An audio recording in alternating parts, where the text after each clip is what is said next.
Welcome to the show, Brain Health, Unchaining Your Pain. And I am really delighted and super honoured to have my friend and colleague on the show, Barbara Gustavson. Welcome to the show, Barbara. Thank you. Thank you. I'm excited to be here. And I know we're far apart, but I'm just imagining sitting with you having a cup of coffee, but it's a delight to be here.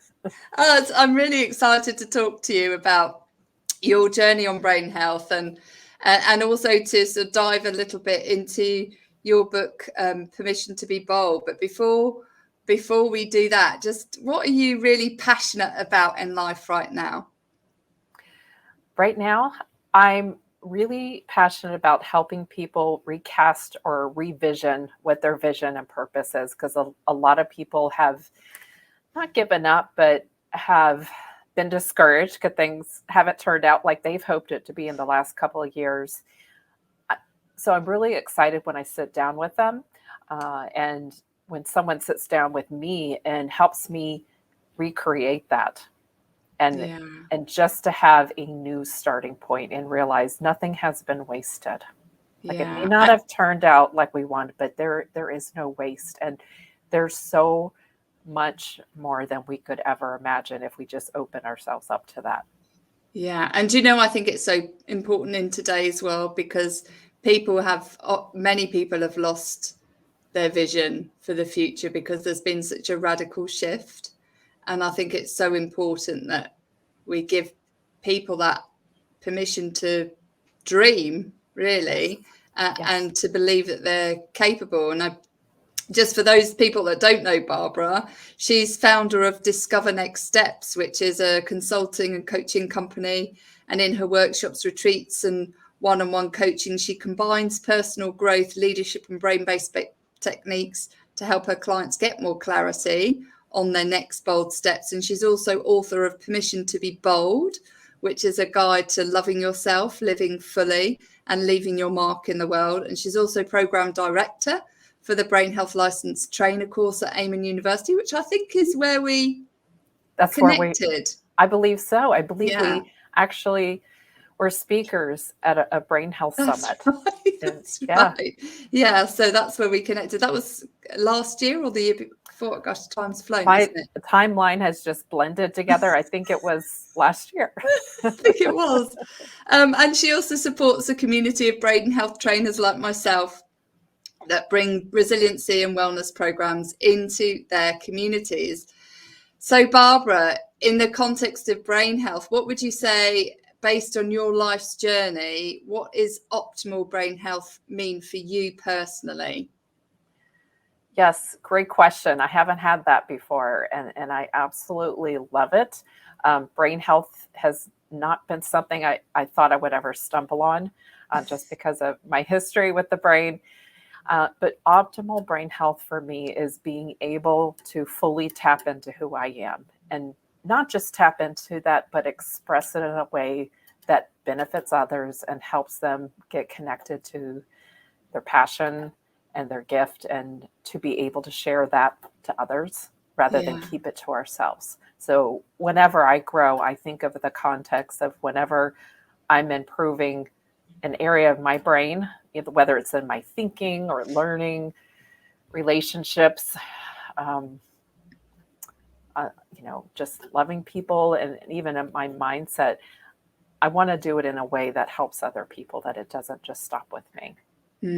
I really love that, actually, because you kind of tapped on the 4 quadrants of well-being that I talk about with my clients, which is looking at your emotional, your physical, your mental, and your spiritual well-being, and making sure that you really dial all of those in, not just for yourself internally, but by doing the internal work, you're really able to support people externally by showing up as your authentic self, with tapping into your superpower that is your brain and your mind, and making sure you leverage it to best effect. But I know it's not always been like that, has it? So could you tell me, I'd love to dive into your story. When was could you take us back in time when you first struggled with fear and really like you felt you were chained in terms of inside your mind, or chained physically. And I know there's some stories that you mentioned in your book around being shut away. Yes, and so if I were to take myself back to the future and that DeLorean, I remember being a very withdrawn child.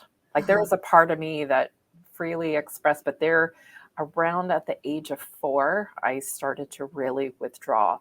And most of my fear centered around my family dynamics. I had a parent and a sibling.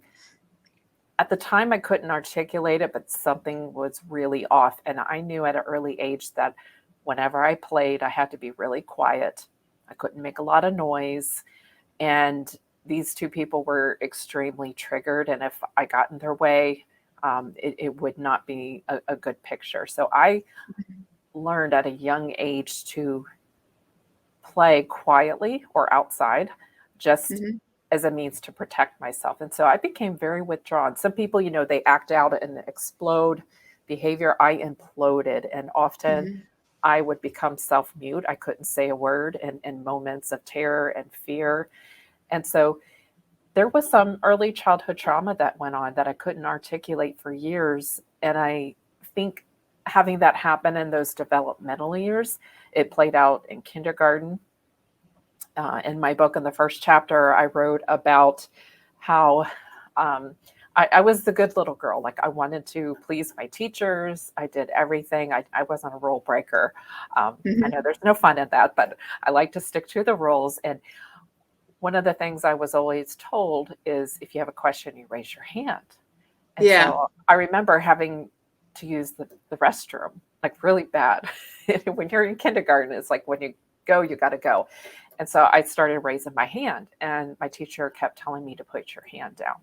And I remember getting to that urgent point and thinking, oh my goodness, I've got to go now. And so I put my hand down, and she one last time yelled at me, and I wet myself. I just could not hold it. And I remember when she finally got to me and said, okay, Barbie, and that's what they called me, you can ask your question. I said, I need to go to the restroom. And she dismissed me. And it was like walking, I don't know if you've seen the movie, The Green Mile. Yeah.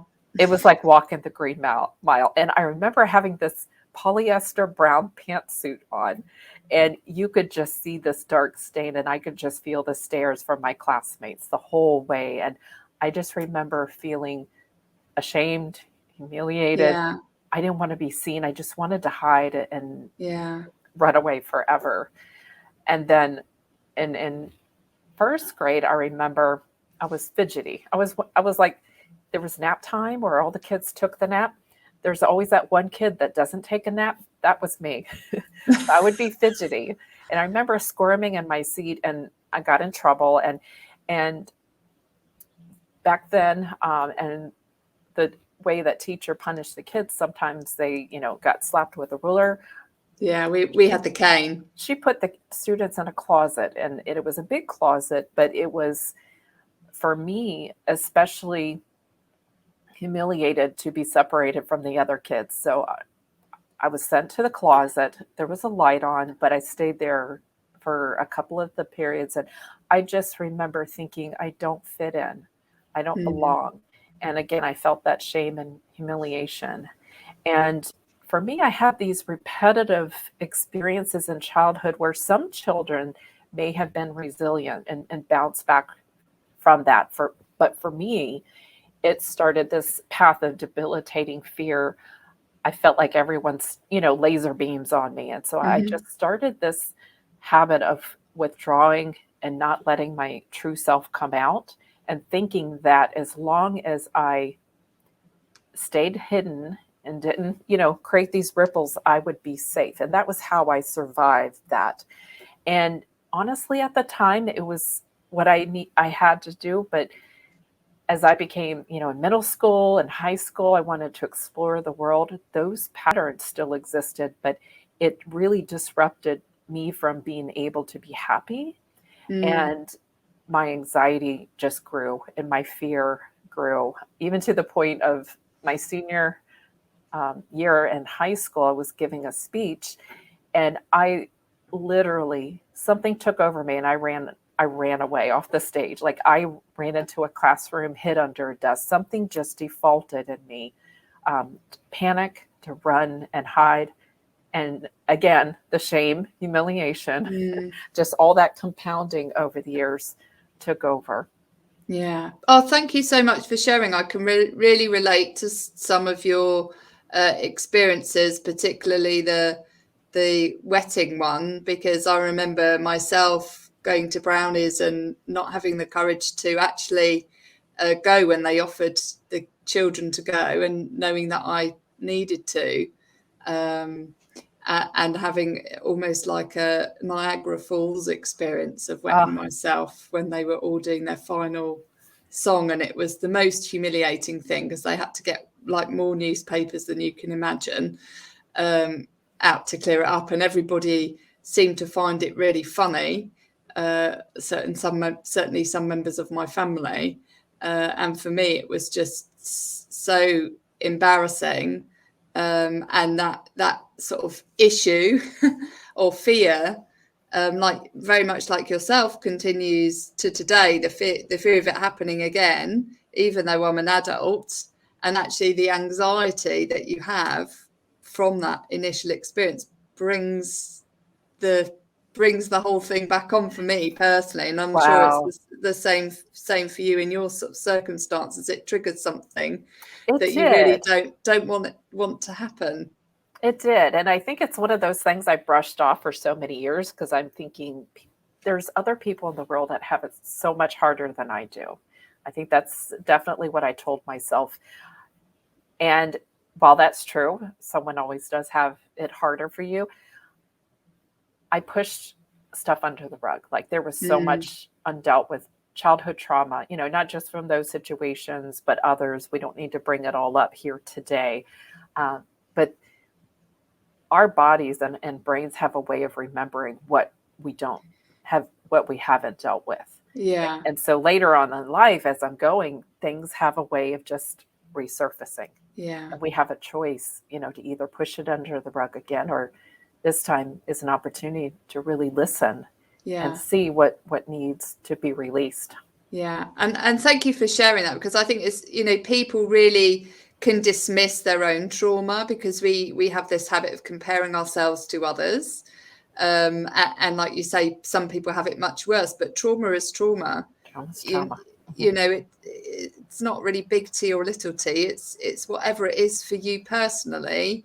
And it can have huge effect on us, emotionally, physically, mentally, and spiritually in the course of our life. It's particularly, like you said, when you're at such a young age and your brain is so malleable and developing at such a fast rate, that we, from a brain development perspective, if we are constantly layered with, if I do this, I will survive, then those neural networks in our mind become stronger and stronger. And so we're more likely to default to the original response that we had, the more we find events. And we often may search for events that are similar to the initial experience, because our brain is naturally defaulting to, okay, this is similar to that, so therefore I'll allocate this current experience to have a response the same as I did in my past. And so it gets harder and harder to unchain our pain as we get older and older, because the networks got stronger.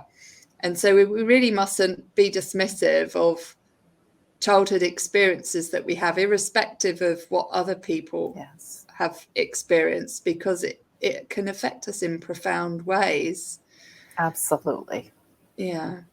So at what point in your life did you recognize that something wasn't right and you weren't being that person that you knew you were truly capable of being? Yeah, so my life in general was okay. I'll just put that out there. I had a very successful job. I I think at the point where I was 19, this was right out of my freshman year in college, I was in a horseback riding accident. Oh, wow. And I broke my back. I was never knocked unconscious, but I had a head injury and it went undetected for years. Wow. They never scanned me. They were more worried about my spinal cord. When I went back to college several months later, I wasn't the same. I had ringing in my ears. I couldn't focus. I couldn't concentrate. And I didn't understand why. I had a hard time articulating that to people, and my relationships changed because I was very frustrating to be around. I just couldn't hold attention. I would get discouraged. I was depressed. So I dropped out of college. I couldn't keep my grades up. And the cool thing was I found a wonderful job over the course of time. And it was one where I was in a set routine every day. It was some responsibility and very important work, but it wasn't too much responsibility. And I had an extremely supportive team. And I was able to really set my own schedule. And a few years into that job, I wanted to go back to college. Like I really wanted a degree. It was something that I'd never had really wanted at the time, but I was like, I want to learn. I want to really put my brain to use. And so I re-enrolled in college, and the same thing happened. Like I had to start withdrawing from classes because my grades would just take a deep dive. But I found if I pulled back and I took literally one class at a time, even though it was hard, I could do it. And I could hire a tutor. I could take my time. And I did that. And it took over the course of 12 years, but I finally got my bachelor's degree in business management. Congratulations. Thank you. So you know how they say, that it's just a piece of paper. For me, what that piece of paper represented was more than anything, because I used to tell myself I wasn't smart because I struggled in school. I had a couple learning disabilities. And as a fallback, I decided to get my associate's degree because I didn't believe I could get that bachelor's degree. So associate's is like a 2 years degree. So I actually have a 2-year degree and a 4-year degree in business management. Because when I finally got to that midpoint, I'm like, yes, I can do this. So I'm really, really proud of that piece of paper. And so you should be. So many people think that their grades define what they're capable of at the next level of education, and they don't. Is you decide what you can do. Yes. And if there's a will, there's a way. There's a way if you want it bad enough. If you really want it, then and I think it's beautiful that you found a way that suited you to still get what you wanted. Yes. When you just had to adapt your pathway to get there. And that's okay. That's okay. And this was while I was working full time, got married, had children. So there was a lot going in my life. So I am proud of that. And when I got my kids past school, I would say when my oldest was in high school, I was kind of at a point in my career at the time where I was just feeling stale, just kind of feeling meh about it. And I wanted to look at what other paths are out there. And I ended up going through a coaching leadership training through a wonderful group, and got the certifications for that, and ended up opening a coaching business. I never even thought about doing that, but I realized that some of my learning disabilities actually was my gift, because I had a gift of really tuning in and listening to people, because instead of talking a lot, I would really listen. Like I could really feel the energy of the room, the intuition was going on. So I decided to really see how I can incorporate this into training. I absolutely loved it. But then I wanted to start training and facilitating with leadership. And that's where I hit a brick wall with my fear. And in the personal development world, there's a lot of positivity and hope. And one of the things I was getting caught up in was this idea of jump and build your wings. Just jump and the parachute will appear. But dang it, every time I jumped, it was like I would splat. I'm like, where's my parachute? And the interesting thing was, instead of fear going away from doing it over, it actually got worse. Right. Okay. And So that it's was like someone's afraid of heights, and the more you do it, oh my gosh, often it the was harder like, it gets. okay, guys, this isn't working. You told me my fear would go away. Why is that getting stronger? That was the point I had to really pay attention what's really going on inside. And that's when I started to adjust the mindset of what it was happening. But I also found out, just from connecting the dots with different specialists, doctors, and learning about my brain, my nervous system, I discovered that I had a very sensitive, overreactive nervous system. Like, it was constantly on high, constantly. And when you're constantly on high, there's going to be less blood flow to your brain. Things are going to be triggering for you. I had panic attacks when I went to these trainings. So again, I wanted it bad enough. I wanted to do this. So I was really determined what was going on. In 2017 was when I had my first SPECT imaging done. And I could actually see for the first time what was happening in my brain. And I tell you, once I saw those pictures, my view of myself changed. And I was like, wow, this girl is doing pretty amazing with all that's going in her brain. And I guess you had a very active deep limbic system, did you? Or, oh my or goodness, basal yes. ganglia? And yeah, your so I have amygdala was the good probably old on diamond fire. pattern. Yeah, Okay. there's a really cool diamond pattern that shows up when that part of the brain is lit up, too much activity. Yeah. And showed some mild PTSD. Yeah. ADD. I knew that. I'm not a hyper person, but I have a very hyper mind. It doesn't slow down that much.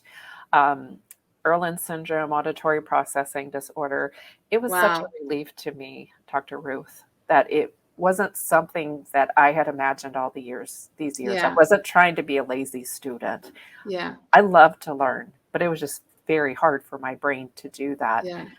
So it gave me a lot of hope that there was lots of simple things. There were some big things I needed to do as far as, rehabilitating, but there's so many simple things that I could do to start calming my brain and my nervous system down. Yeah. And having that combination of Erlin syndrome, which often gets missed by the traditional medicine, which is the visual processing inside your mind, it is not working quite as one expects it to. Yes. But it's very easily resolved. It is. With the right lenses. It is. And hopefully that's what you've managed to do and rectify that. And as you say, there are very helpful techniques out there that can help calm our brain down. Absolutely. When we have that overactivity related to PTSD. And the important thing was identifying it. And it just, when I was able to really utilize those tools, I was able to read more easily. I didn't get so fatigued at the computer. And that gave me energy to do the things I love to do. And that's facilitate and coach. Wow. Amazing. And obviously from the, I'd love to go back to your brain injury. And you obviously took you 12 years to get your bachelor's. Were you able to address the injury to your brain and increase the blood flow to your brain in the regions that were damaged, or? Yes. So what was happening, the head injury that was never looked into, it actually caused the bone around my brainstem to shift and turn and press on one side of my brainstem. So it was almost like a hose. You know how sometimes there's a kink hose and water doesn't flow through? Yeah. And so for years, I just had this brain fog and never knew why. And now that I'm in my early 50s, things are shifting even more. It got to the point where the brain fog was just, I couldn't ignore it anymore. I couldn't even do my work the way I wanted to. Yeah. And so that's about when I had my scan, and it showed that there was a lack of blood displacement. flow. Yes. And so that's when I went to another specialist, a special chiropractor who focuses on C1, the atlas bone, which is, it surrounds the brainstem. Yeah. and the brainstem, that's the grand central station of communication from your brain to your spine to the rest of your body. Absolutely. And That I was, have a lot of clients who have this problem from head injury, actually, and it's often missed by traditional approaches. yes, Even through a brain imaging, it can be missed if you go to somebody who doesn't know about it. it And you can causes, have a huge range of effects, from, like you say, brain fog to limb issues, limb I dysfunction had issues. upper arm issues like chronic pain, and then I Yeah, lost use of an arm. I had vertigo. Allergies yeah, went off the roof, digestive issues. And yeah. so things I would never think about that would And be it's all to do caused with by your that. cerebral spinal fluid Oh my flow, goodness. Yes. between Yes. your brain and your brain and your spine, and the connecting that happens between them is so vitally important. Even migraines, Yes. the root cause of that can be head injury. Absolutely. Absolutely. So I was grateful is an understatement that I had these key people come into my path, just Wow. because it's just allowed me to really focus on getting that blood flow back, which is a priority for me. Hmm. Then I can start addressing some of these other areas, Hmm. whether it's neurofeedback training, or if it's a supplement support, or even a strategy that I can Hmm. use. And is that what got you into becoming a brain health, into the brain health aspect from a Amen University perspective, or how did your Yes. journey evolve from there? Wow. I love this story, and it's something that, again, I would never expected myself. In my family, we do have a brain disorder that runs. It's a rare disorder called Huntington's disease, and Uh-huh. the easiest way to explain it is it comes out through a form of dementia, Alzheimer's, ALS, and Parkinson's. So it's like having all three at the same time. Yeah. And both one of my parents and my only sibling, recently she passed away. She had this. She had a Oh, more I'm so severe sorry. form of it, and seeing at a young age how this impacted their success. Again, we didn't know what it was, but it affected their ability to have relationships, to Wow. have good thoughts, to have sound judgment, and yet at at their core, they were amazing people. They just weren't able to express that.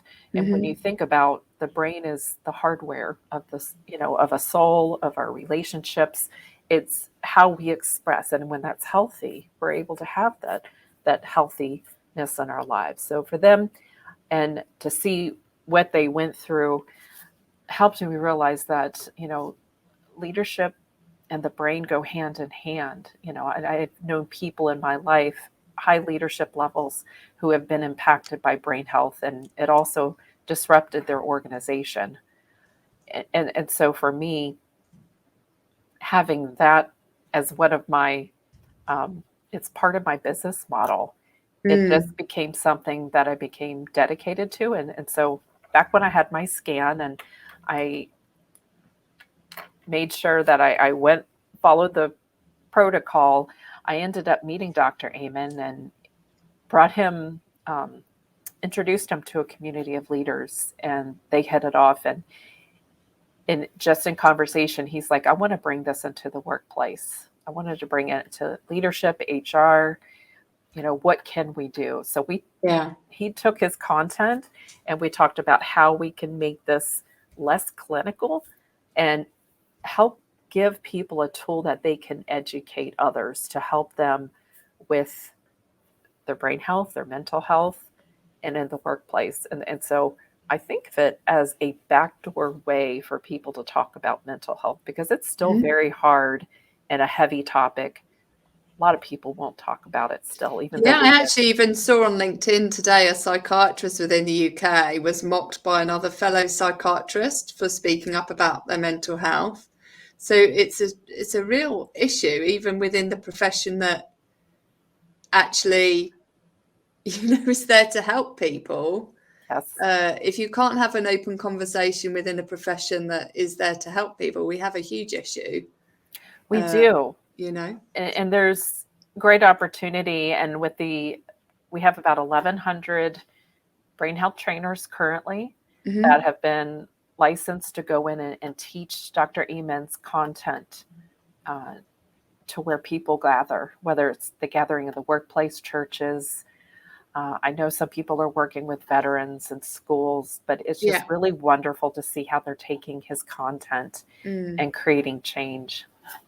Yeah. And I think it's so fundamentally important. I love the fact that, leadership and brain health go hand in hand, because as Dr. Amen said, our brains run everything. They run the world. We've seen the devastating impact of people whose brain health isn't perhaps optimal, and how decision making can affect things. But I think it's such an important topic for organizations to make sure that the people that they're serving, and themselves personally, they really focus on getting the best out of the brains of their people and getting the best out of their own brain. And like you say, it's so very easy for organizations to make really bad decisions as a consequence of not optimizing their unique brain.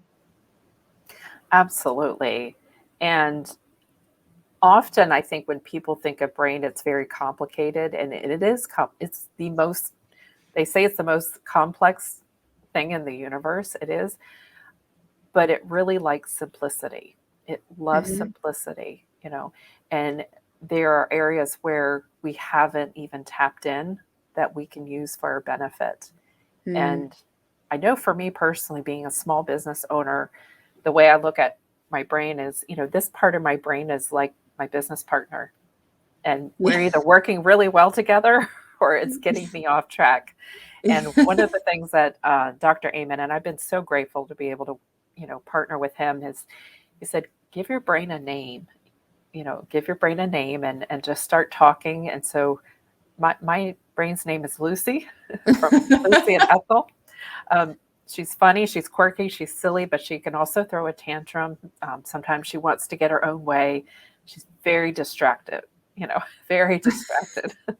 So, but just doing that helps me realize I can be in the driver's seat still with this going on. I can take the reins of whatever. I can put Lucy aside, put her in timeout, and I can have good, healthy strategies. And for my business, recognizing not just that I have ADD, but what type of ADD, because there's been 7 different subtypes that Amen Clinic has identified, and realizing I have a combination that it's treated differently. And I don't do well with medications. I never have. And so I have to really look at other ways. So knowing my brain type and my ADD type has been highly, highly beneficial in knowing how I can target and tame those areas without putting a lid on my creativity, because that's something that I never want to do, is to put myself or anybody else in a box. We tend to do that. And it's kind of how we create meaning out of a situation. We like to categorize and make sense of it. So it has its place. But knowing when we're actually stifling our growth is very important. Yeah. Yeah. And I love the fact that you focused on never putting yourself in a box, because it's such an important thing that we don't stifle ourselves from a labeling perspective of the gifts that we're given, because it's so easy for traditional medicine to label us and put us in a box and say you're not enough. Yes. Or like you had the experience of being put in a cupboard and feeling that you are not enough. It's so important to break free from that, and find the path that's right for us. And I'd love to explore in that context, how were you able to break free from the fears that you had in your life, and also the internal talk that Lucy was having? I love your questions, by the way. Yeah, so breaking free, because as you're talking about not enough, because I was just recalling things I used to tell myself: you're not smart enough, You're not strong enough. You're not confident enough. You're not enough this, enough that. And being typically, my personality gears more towards the classic introvert side. So I tend to be very reflective. And our society, for whatever reason, tends to limit that or not think it's a superpower. I think it's my superpower now, but I had to work through and recognizing that is actually a strength. And I can own it and claim it and be really, really proud of it, because that's something that any relationship can benefit from. If we're all out, and outgoing and stuff, that's great. But if we're all the same, what's the point? And to be able to really embrace our differences, that took me a while. And sometimes it still comes up for me, but I think what helped me the most was really understanding, like, it's amazing that we don't have the same fingerprint. Like, there's no two people alike that has that. Not even identical twins, completely. Yes. But what's even more amazing to me is there's no two brains alike. Like, out of all the thousands of scans that they've done, they've never found two brains that are alike. That was mind-blowing. First of all, they had a hard time finding what a normal brain was. I know, yeah. They found out there's really no normal brain. But what they did find was there is a balanced brain. There's 5 main brain types. There's a balanced brain. And typically that's generally, you're generally very happy, you're even, you're flexible, you have that cognitive flexibility. And then there's these other brain types. So realizing I'm still uniquely me, even when I fall under one of these categories, that was really empowering, because that meant I didn't have to compare myself to anyone. I still do sometimes automatically, but I don't have to. Because people love unique, they love different, but for some reason we send out this mixed signal that we still have to fit in. Do you know, I think that's beautiful, because so often we think that we do have to fit in, and actually it's really great to stand out, and we all stand out in our own uniqueness from a brain perspective, because every single brain, like you say, is unique. But what I really find really powerful about our brains is they are unique, and we have the power to change them. So even though we may have overactivity in our brain, we have the power to calm our brains down. So we may start with a brain image, like you did, that was very active in some regions of your brain, in the deep limbic system and the basal ganglia and the and serous cingulate gyrus, to create that diamond pattern, but also having underactivity, in your prefrontal cortex, which, may be because of your head trauma, compounded by your head trauma, but you actually have the power to change it. So you also have the power to change how you choose to show up in the world. Yes. And that's your choice. It is our choice. And it's incredibly powerful. It's powerful. It's freeing. And just a thought, change starts with me. Change starts with me. We tend to think everything else needs to change outside of us, but it really starts with us, and we can choose that. Yeah. I'd love to do a deep dive now into just as quick switch arcs now and do some fun facts questions to yourself. I'm ready. So we look at the 5 pillars of brain health here, and FACT stands for feelings, actions, connections, thoughts, and surroundings, which are the 5 pillars I like to talk about in the context of our brain health. So let's dive into the first one, which is the feelings, which you kind of had to put to one side and be quiet when you were younger. But let's dive into something that is, what's the funniest thing that's ever happened to you?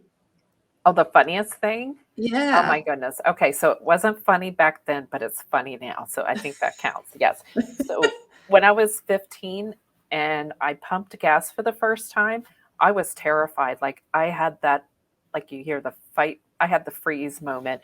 So when I pulled up the handle. So when you're filling your car with fuel. When I picked it up before I put it in, I accidentally pulled the lever before I put it in. Oh. And a huge stream, there was this is really awful. Um, and I ended up getting banned from the gas station. There was a couple in the back of the pickup. I guess somebody else was getting gas. This couple, a boy and girl, they were kissing. And I literally doused them with gasoline. Oh my goodness. It was one of those things. I'm so glad nobody was smoking and I didn't end up on the front paper, but I was banned from that gasoline Oh station no. because I literally froze. Like my mom, she was with me, thank goodness. She had to pry it out of my hand. So that's probably. And thank goodness everybody came off okay on that one, because it could have been a lot worse if it was several years before when people were smoking continuously. So I'd love the next question. Connection to yourself. What's the most important value that guides you in your life? Alignment. If we're not aligned with everything, alignment is like this lead domino in our life. When we're clear on our values, our purpose, our vision, it can't help but affect every other area. And so once a month, I started this tradition with myself about 8 years ago, is I go on a self-retreat to make sure that I stay aligned. And I do things in between then, but I have a process that I go through to keep that alignment going. It's a sacred space. It's also a business retreat where some of my best ideas came from, but alignment by far. Wow. And what's so important for you? Because I think some people who are listening can really relate to this, is this need to kind of check out from all the busyness and the hustle and bustle that's going on. So you give yourself permission to check in with yourself. Absolutely. So what is it that's most important from a surroundings, because we're so influenced by our surroundings, to allow you that permission to realign again? So when I think about for the years I had the head injury and didn't know it, I was out of alignment. Like my neck was out of alignment. It affected my brain, my back, my body. But it also impacted my relationships, my work, my ability to be present. And I could function on many levels, but you know how when you just feel something is off, and we could equate that to maybe a car, your tires need to be in alignment. And if one is off, something is off. It's just a miss. So I see that on a physical level, but it also happens in our life. Things might be going well and appear to be fine, but something inside might just feel a little off. And that's where we can explore and pay attention to what's going on, or have someone walk us through to find out what that offness is. And so I feel like that's something that we can often overlook because we're so busy and going forward, that taking time to pause isn't a waste. In fact, it's essential. We think it's a waste that we don't have time. I look at it as a non-negotiable now. So I had to really change my thinking, because I'm one of those that tend to overwork, and I love what I do. But if I don't pause, it impacts every area. Yeah. Do you know, I love that. And I don't think anybody's talked about alignment on this show, is that importance of recognizing when something is really off. And what I find, people who really get into burnout, for example, who experience the burnout, don't listen to the fact that they don't pay attention to the fact that something is off, and they don't listen to their intuition. They don't listen to the signals that the tires are low, or that one of the tires is a little bit flat, as you say. Yes. Or that their shoulders a bit, sore, and they're not maybe is sleeping as well as they ought to, and they start dismissing it, and before long, they end up with their body screaming at them because it's breaking down, and everything is hurting and everything's gone out of whack. Like, you mentioned you had as a result of your head injury, but your body has to shout super loud because your mind isn't listening. So you're going to love this. I have on my sticky note, and I'm pulling it off my board. It says, listen to the whisper. Don't wait for the 2x4. Yeah, I mean, and it's so true is that we don't listen, do we? And giving yourself that permission to pause Yes. allows us to do that. And it is almost, we you can hear more, the silence more if you open your mouth, because you're actually opening up your cavities to increase your ability to listen intently. And you can't do that if you're running around, because you don't have that time to pause That's and so, listen. yeah. And just knowing that I can create these spaces for myself Yeah. and for others to where you can tune out the noise, but you can really tune into yourself, because there's something trying to come out and emerge from us. Even if we're very successful, there's more inside of us that's waiting to get out. And Yeah. often it gets hidden by chronic stress, overworking. And one of the things that I didn't know was chronic stress, like overworking, that shows up in the brain as trauma. That blew Yeah. me away. I Yeah. had no idea. Yeah. And it's so important that we do recognize it, because it stacks, stress stacks. Yes. And eventually our bucket is too full and it overflows, and we wear not only our brain out, but we wear our adrenal glands and everything else that's responsible for managing our stress response. So it's so Absolutely. important. So Mm-hmm. important. Okay, next question. Yes. Oh no, let me go to this one. Thoughts. What stupid or crazy thought Oh. have you often told yourself in the past that isn't true? What's the biggest ant that you've had automatic negative thought rambled around in your head for a while? Oh my goodness. Okay, the two that come to mind. This is too hard. This is too hard. Ah, That's a big one. And of course, your brain's listening. Your brain's always listening and wants to support you. So me, by telling it's too hard, it brought me evidence of things that were too hard. So that was definitely one of them. And another one, it's interesting. I'm trying to think of an actual thought, but it's the belief of it's more in the lines of imposter syndrome. Who am I to do this?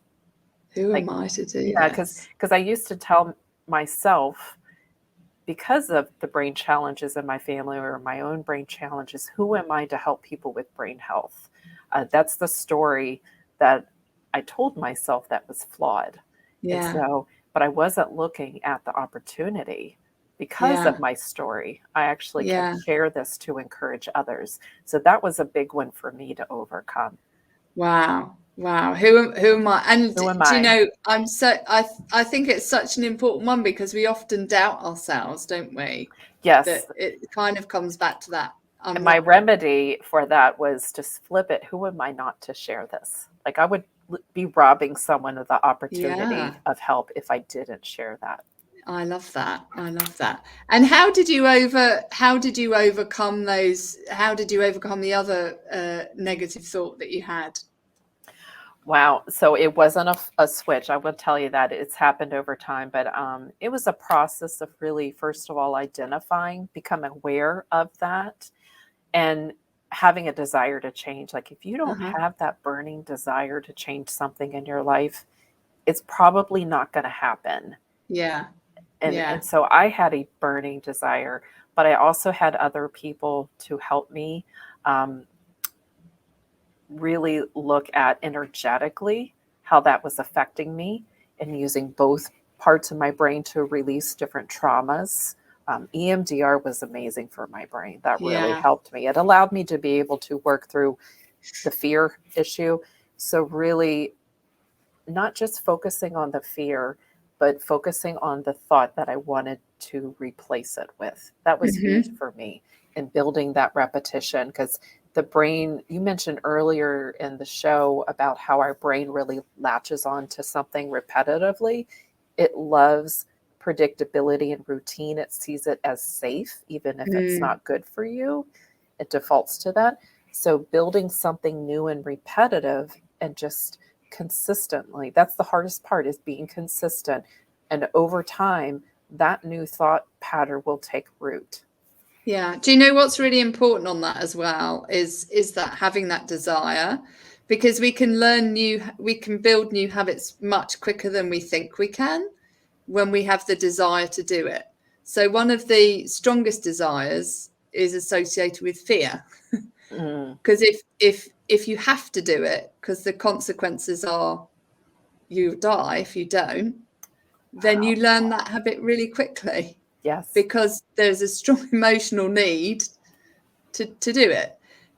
And I love, when I used to teach kayaking, we used to teach people how to do a low brace, which stopped them from capsizing.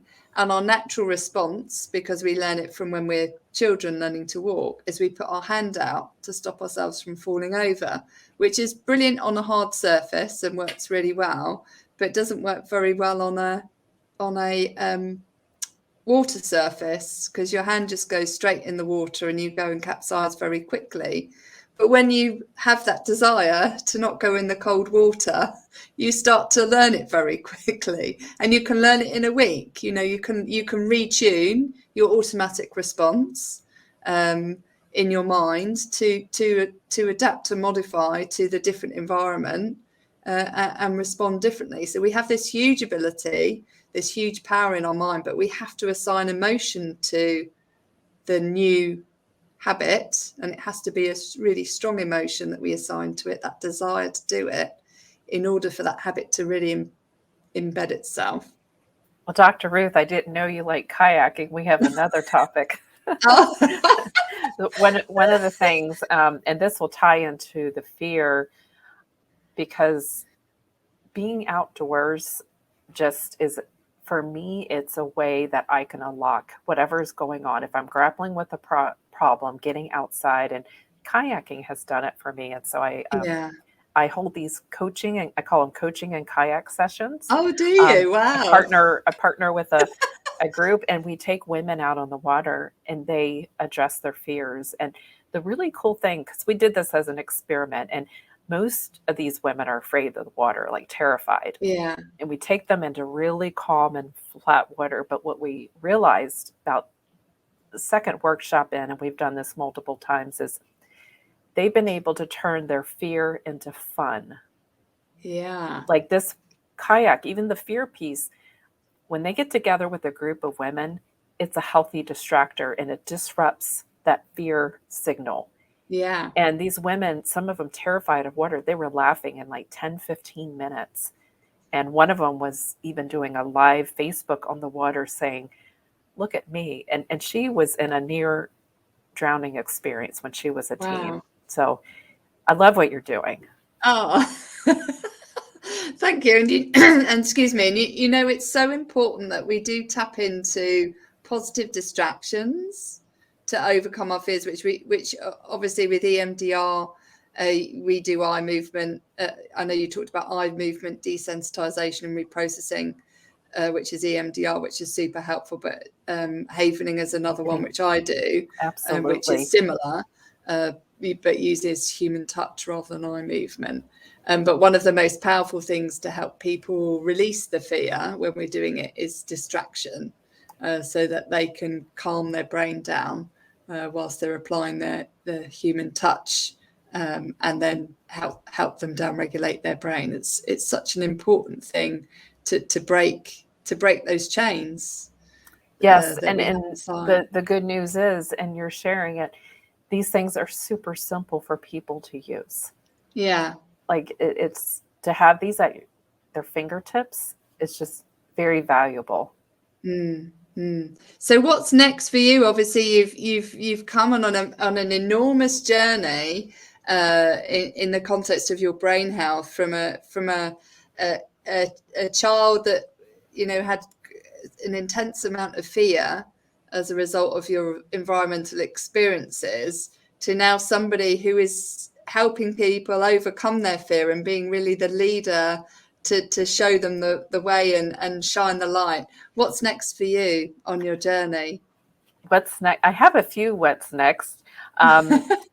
one of them is to really expand my retreats. That's one thing. I'm creating my first online course on how to create your own self retreat. And it sounds a little strange, I know, but it's been such a powerful experience for me and the people that I've taken through and my beta groups, and to be able to track their results. I really want people to be able to do this. And the idea is to take yourself to a destination, get out of your house, but create this space for you to go deep so that you come out with a quarterly game changer. We kind of scrap like what's your year look like or 5-year plan. We're going with a quarterly game changer because that's more doable for our brains right now. Yeah. So I'm expanding that out, and I'm looking forward to that. And I'm working on my very first TED Talk. So that's going to be a process. Hopefully this time next year, that'll happen. But I'm just opening myself up, facing my fears as I do it. But I'm really excited. I feel like this is a calling for me, and still being in a caregiving season with a parent. I had this really cool conversation I have to share with you. Had it today over lunch. This is meant for somebody listening. I don't know who, but we were talking, and we were sharing kind of like you and I were doing. And I was talking about caregiving for a parent, and they were taking care, and we were talking about the value of having a space just to let our guard down. And she said the phrase, "It's okay to take our super cape off sometimes." We talk about being a superhero for other people, saving the day or helping out, jumping in and putting your cape on. But we don't talk about taking your cape off. And it's okay to take your cape off. And I really needed to hear that. Like, we were both talking about it, but the way that she put it was like, wow, it's okay to have that space. So I love doing that for people, just because sometimes we just need someone else to pour into us, or even just be still. Do you know, I think that's so important. And thank you for sharing that story, because we so often run around with this super cape on, and we never pause to be still, and we never pause to listen and to breathe and to just feel. And I think that's such an important thing. What one piece of advice would you give anybody who is struggling with fears, and they feel like, they just constantly feel they're out of alignment with what they're truly capable of being because of past fears that keep bubbling up to the surface? What one piece of advice would you give to people who are struggling? So it's nothing earth-shattering, but it really helped me when I was discovering this for myself. Was the fear isn't who you are. It's just something you're experiencing. Like, there's chemical reactions going on in your body, and it can overtake you. Like, it can overtake your thoughts, your feelings. It is not who you are, period. And I think we tend to think, this is our identity. This is what life is like. But just know that there are other things. There's so much more below the surface that's going on. And it could be that there's a bigger shift needed, somebody needs to take you through, or it could be a tiny shift. Sometimes it's just one change, one outlook. Something that helped me was just to start the practice of, instead of seeing everything that could go wrong, what's something that could go right today? And just keep looking for that throughout the day. Because sometimes when you're in the moment, in that panic attack or just that overwhelm, doom feeling, it's really hard to do anything. Like, there's a very low energy capacity. Our brain reserve, which is our capacity to do things, has really emptied out. So what's something really small, but that can create movement? It could be texting someone and saying, I need some encouragement, or do you have 5 minutes? Can you share a different perspective with me? Because right now I'm not seeing that. So it's being intentional and not undermining the little steps, because those are often the big steps that need to shift us. Yeah. Do you know, thank you for sharing that, because that I think that's just so important that we focus on those what can be a really little shift. And I love the name of your company is Discover Next Step, because it can be just a step. It That's doesn't have to exactly. be a huge leap. It doesn't have to be a jump. It could just be one foot or one toe in front of the other, and that creates movement forward. Yes, And and it's so often, important. and I purposefully left the S off at the end because often we're running ahead to the next steps. What's the next thing I can do? The most important step is the one that you're on, even in this place of fear and doom that Yeah. you're feeling, because that is where a shift might happen. That's where you might connect with someone to change your view of your story. So don't overlook that the step that you're on, and that step is actually going to be part of your story that you're going to Yeah. give hope to someone one day. Yeah. And thank you for sharing that. Gosh, what profound wisdom that you've given there, Barbara. Thank you so much. Barbara, how can people get hold of you? They can find me on LinkedIn. That's probably the easiest way, is find me on LinkedIn and my website, discovernextstep.com. Wow, thank you. Barbara, thank you so, so much for coming on the show and sharing your story. It's just been such a great chat.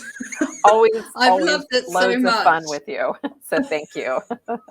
You're most welcome. Just remember, everyone, this show is all about brain health and unchaining your pain. You are not stuck with the brain you have. You have the power to make phenomenal changes, and we're here to show you how. I really hope you enjoyed that conversation. Thank you so much for listening. Please be sure to like and share this episode and leave a review on my website or on Apple Podcasts. If you're looking for opportunities to optimize your brain health or unchain your pain from a past trauma, make sure you visit my website, www.ruthmaryallen.com, and use the code podcast10 at checkout to get 10% off all programs. And always remember, you are not stuck with the brain you have. You have the power to make it better. You have the power to unchain your pain and optimize your brain power and performance so that you can win back energy and time doing what you love.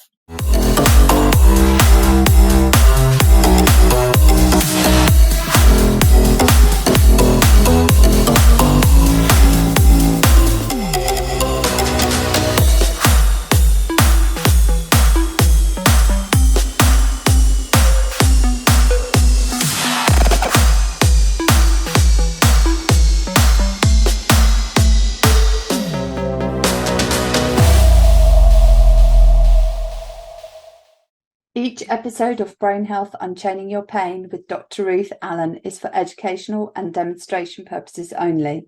The information shared in each episode should not be interpreted as medical advice. This episode should not be used to self-diagnose or self-treat any health, medical, or physical condition. Do not use this episode to avoid going to your healthcare professional or to replace the advice they give you. Consult with a trusted healthcare professional before doing anything contained in this episode. If you have any questions or concerns, please contact www.ruthmaryallen.com/connect.